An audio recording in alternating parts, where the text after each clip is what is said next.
Muy buenos días, distinguidos señores representantes del cuerpo diplomático, embajadores, agregados militares, organismos internacionales acreditados en la República del Perú, honorable señor Jorge Rimerachí Cabrera, congresista de la República del Perú, distinguido señor Wilder Ruiz Silva, regidor metropolitano, Municipalidad Metropolitana de Lima, distinguido señor Reginaldo García Huamán, alcalde de la Municipalidad Distrital de La Quinua, Ayacucho, señores regidores de la Municipalidad Distrital de La Quinua, Ayacucho, señor Isaac Humala y señora Elena Tazo de Humala, distinguidos señores representantes e integrantes de las organizaciones y movimientos de carácter social en la República del Perú, quienes día a día contribuyen con su importante labor en la construcción de una mejor sociedad, señoras y señores, amigos, amigas, todos. ¡Agrupamiento! ¡Descanso!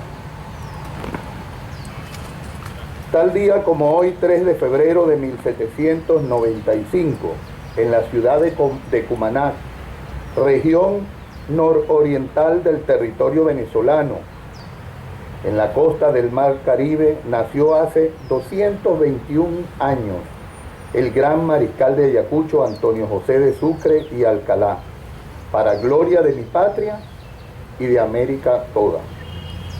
Lleno de orgullo y emoción, haré un breve relato de su monumental legado y describiré la magna obra de este ilustre venezolano, que en tan poco tiempo de vida, solo 35 años, nos dejó una herencia magnánime e inmortal. Recordar a Sucre es revivir la historia haciendo la letra viva.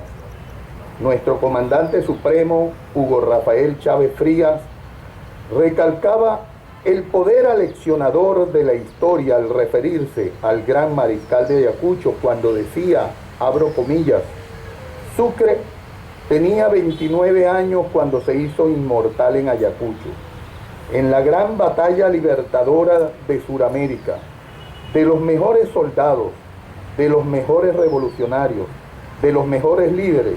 Simón Bolívar dijo un día, y está escrito, donde está el general Sucre, está el alma del ejército.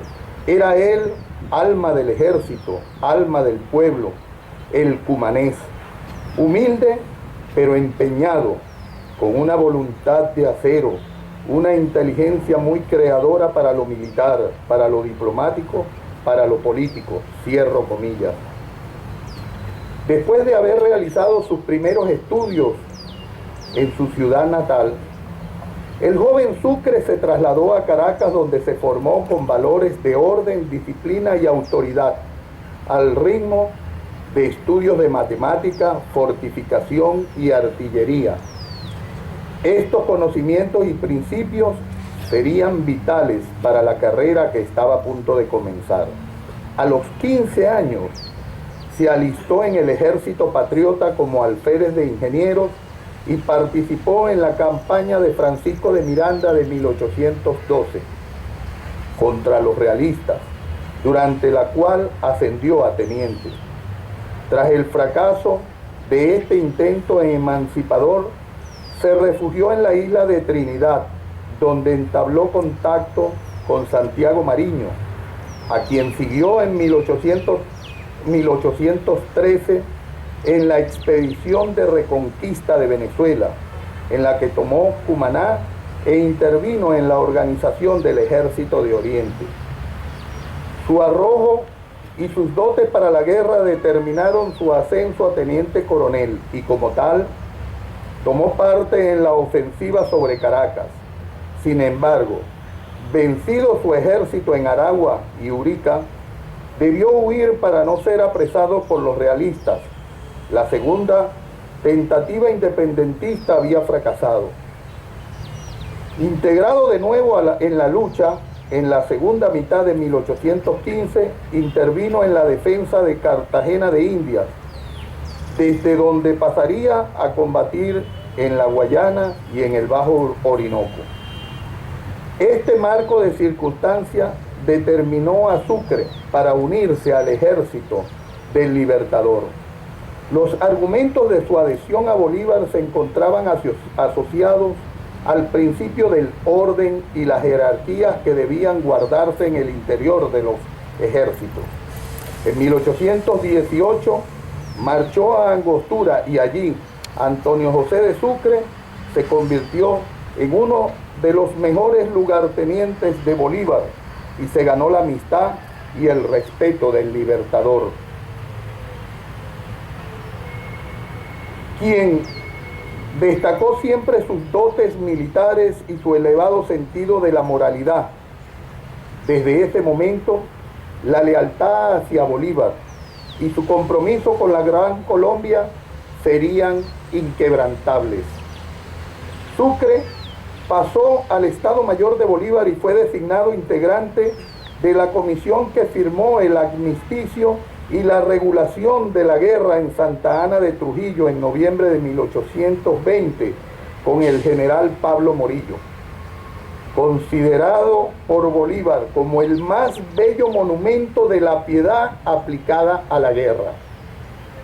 La importancia de los documentos redactados por Sucre en lo que significó su primera actuación diplomática fue la paralización temporal de las luchas entre los patriotas y los realistas y en fin de la guerra a muerte iniciada en 1813.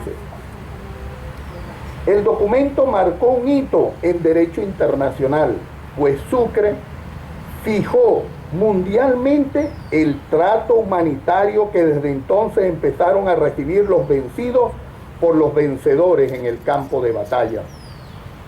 De esta forma, Sucre se convierte en pionero universal en la defensa de los derechos humanos.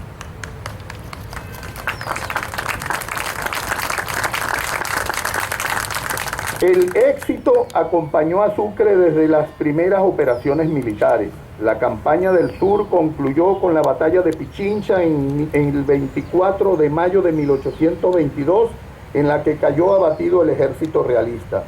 En este contexto, Bolívar comprendía que Perú, el centro neurálgico del poder español, era el principal obstáculo para la emancipación del continente. Era preciso neutralizar este territorio para salvaguardar la independencia de la Gran Colombia. En 1823 envió a Sucre a Lima para iniciar los preparativos de la campaña de Perú. En febrero de 1824 Bolívar tomó bajo su mando todos los poderes en el país y se hizo cargo de las operaciones militares.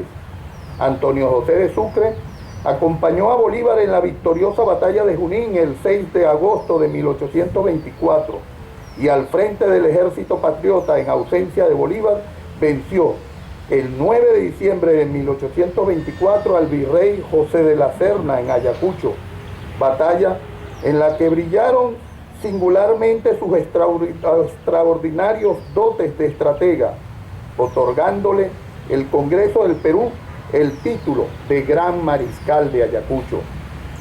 Para Sucre no había descanso, pues siguiendo precisas instrucciones del Libertador durante los primeros meses de 1825 al frente del ejército, Sucre libertó Bolivia y convocó una asamblea constituyente para que a través de la consulta pública se decidieran los destinos del territorio. En ella se presentaron tres tendencias claramente delimitadas. Una, a favor de la anexión al Río de la Plata. Otra, a favor de la anexión a Perú.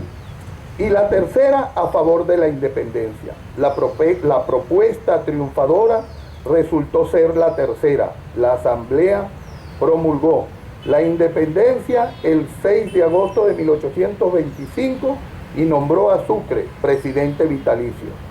Siempre fiel a Bolívar, Sucre encargó al Libertador que redactase una constitución para la nueva nación, la República de Bolivia.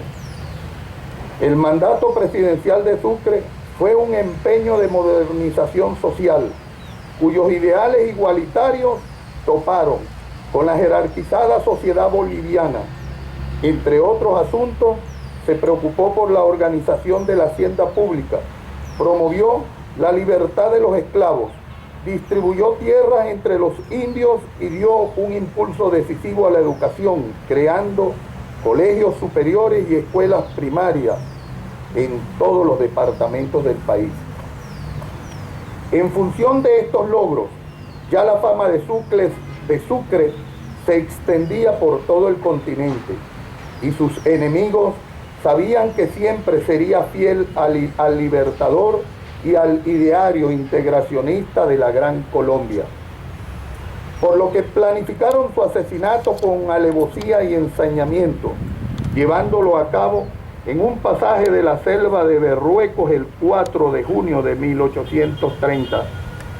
De este modo acabó la fulgurante vida de este joven militar y magistrado a quien la historia distingue con la estirpe esclarecida de los personajes civilizadores. Sin duda alguna, el mariscal de Ayacucho se caracterizó por ser un maestro en el arte de la guerra, por sus férreas convicciones republicanas, por ser un probo magistrado y un consumado diplomático. Todas estas virtudes las ejercía haciendo gala de gran modestia. En tal sentido, en su espíritu no cabía ni existía la envidia, y combinaba su ser con la pasión por la libertad y el culto a la virtud. Este es entonces el relato militar, político y moral del joven héroe venezolano y universal que hoy he tratado de exponer ante ustedes y a quien estamos homenajeando en esta hermosa mañana de febrero. Sirva su ejemplo a las generaciones de hoy y de mañana, cuando enfrenten retos personales y públicos, que los pueblos que aman la libertad se empeñen en imitar las virtudes del mariscal Sucre, quien en su breve pero fecunda y compleja vida comprendió desde muy jóvenes los beneficios de la lealtad, de la moral y de la constancia. Honor y gloria eterna al mariscal Sucre. ¡Viva la integración suramericana! Señoras y señores, muchas gracias.